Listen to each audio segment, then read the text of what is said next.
रहेलस फसाइल मन चैत के महीना में ऊपर से नीचे भीजल रहता पसीना में। रहेलस फसाइल मन चैत के महीना में ऊपर से नीचे भीजल रहता पसीना में। गरमी से देह पूरा झूलल रहता, गरमी से देह पूरा झूलल रहता। सूती कास के सवेरे साड़ी खुलल रहता, सूती कास के सवेरे साड़िया खुलल रहता।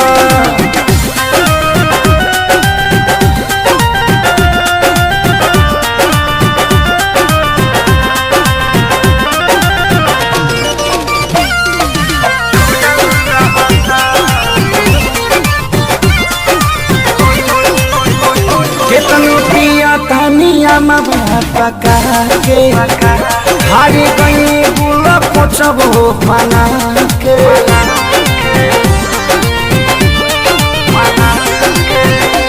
केतनो पिया तानिया मवा पका के हारी गई बुला पोछब हो बना के।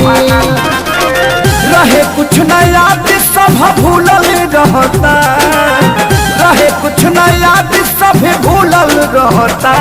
सूती कास के सवेरे साड़ी खुलल रहता, सूती कास के सवेरे साड़िया खुलल रहता।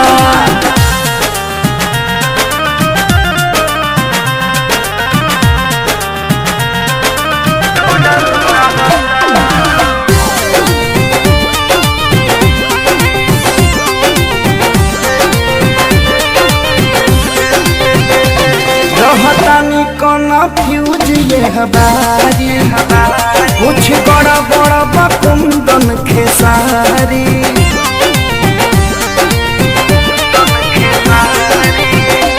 रहतानी कन्फ्यूज ये हमारी, कुछ बड़ी बड़ी बकुंदन खेसारी।